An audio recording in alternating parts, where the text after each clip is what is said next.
Around the world, the earth is catching fire. Let's move out of the road, okay? Yeah. It's not going to stop that. It's burning everything. We can't contain it, but we're just doing our best. Make sure you just keep out of the road and keep moving that way. Bigger and bigger wildfires are breaking out, and they're becoming harder and harder to control. Our fire seasons are starting earlier, they're lasting longer, they're burning hotter.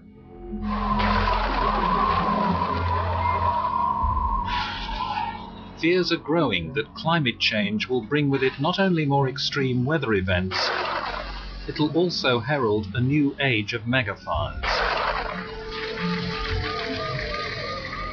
What we're talking about with climate change is whether such events may occur more frequently in future. Our results suggest that that may be the case. But the truth is, we're already struggling to control our worst bushfires. The loss of our house, we can accept that, but once we got into Canberra and found out the devastation and the 4 lives had been lost, I mean, that was hard to take.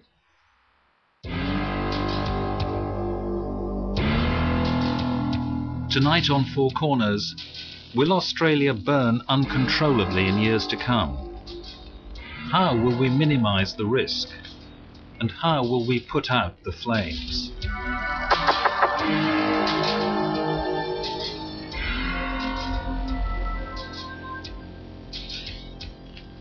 2003 was a terrible year for fires. This fire, you can't stop it, you can't get in front of it. Trees are just blowing apart is what's happening. In California, Canada, France, Portugal and Australia, huge blazes swept across vast areas, destroyed thousands of properties and took dozens of lives. We've lost at least 1,000 structures. 16 people are confirmed dead.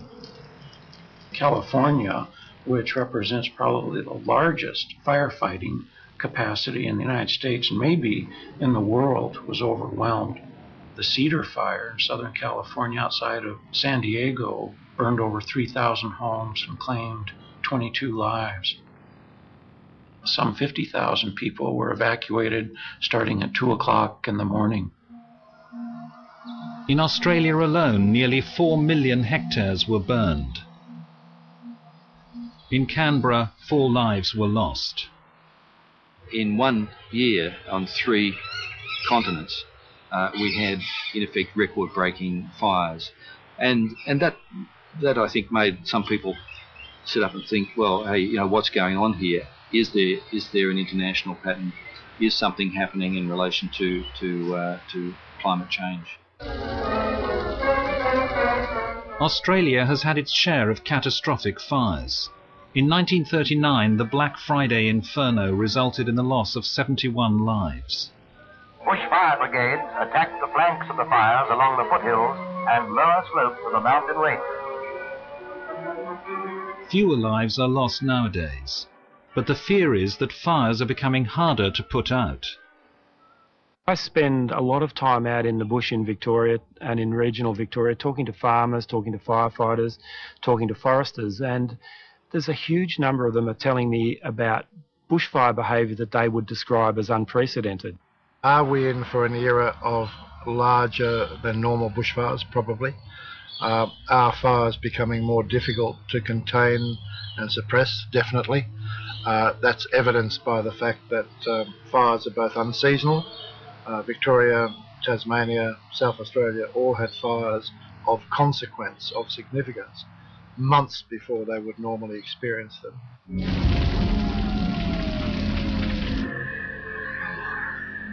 Many experts dislike the term megafire, but whatever you call them, huge and uncontrollable fires are here to stay. These fires devour the vegetation on forest floors, which acts as fuel for the flames, and they have the potential to threaten our towns and cities. We're looking at 3 factors converging. One is climate change, one is overaccumulated fuels, particularly in fire-dependent forests, and the last is the rapid growth and development of human populations at what we call the wildland-urban interface. Megafires, I think, are going to become much more common. I don't think it's necessarily inevitable. I think we can probably do a lot to reduce the frequency and occurrence of those megafires with better land management, but certainly that's where the pressure is heading. I don't think there's any doubt that we're probably headed for an increase in fire activity in, say, the next half century, and that would be based on what we understand about the projections of change in weather, and in particular the variables that affect fire. Fires are more likely to break out on high, very high or extreme fire danger days. The chances of a fire starting, its rate of spread, intensity and difficulty of suppression are rated on a forest fire danger index according to temperature, humidity, wind speed and drought. We looked at potential danger for the year 2020 and 2050 at 17 sites in southeastern Australia. We concluded that there would be a 4 to 25% increase in the risk of very high and extreme fire danger days by the year 2020 and a 15 to 70% increase by the year 2050. What does that mean in practical terms? In practical terms, that means an increase in the frequency and intensity of bushfires in future due to greenhouse warming, along with an extension of the bushfire season. Climate modeller Professor Andy Pittman says that in the next 40 years the risk of bushfires will increase by 25%, whether greenhouse gas emissions are reduced or not. But the forecast for 2100 is much more bleak.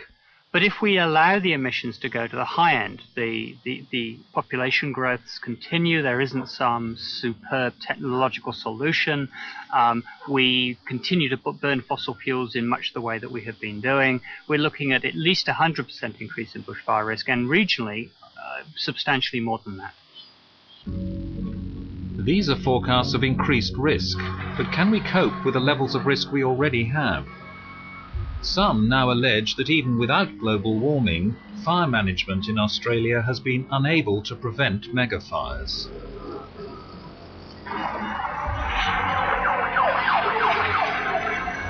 In 2003, one of the worst bushfire disasters of modern times occurred in and around our nation's capital.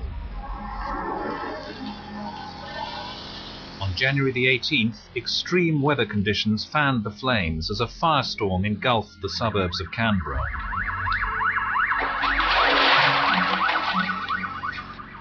Couldn't get any water bloody pressure because it was mainly just in the carport, and now it's just spread into his lounge and dining room, so she's gone. 4 people lost their lives and nearly 500 homes were destroyed.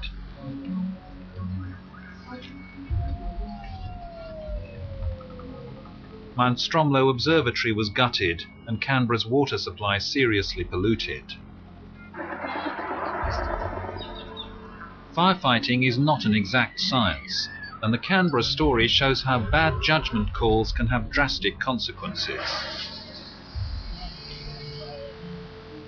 In future, with climate change, these kinds of judgments will be even more critical.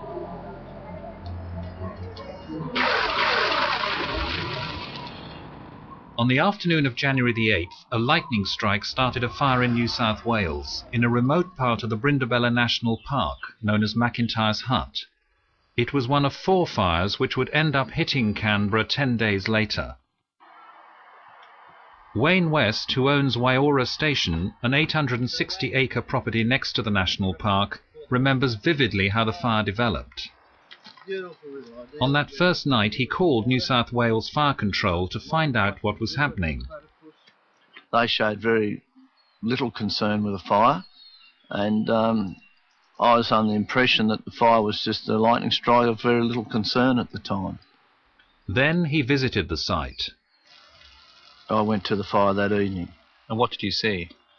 Well, the flame height at the fire was not at all high. It was a low flame height, and the fire was burning with very low intensity.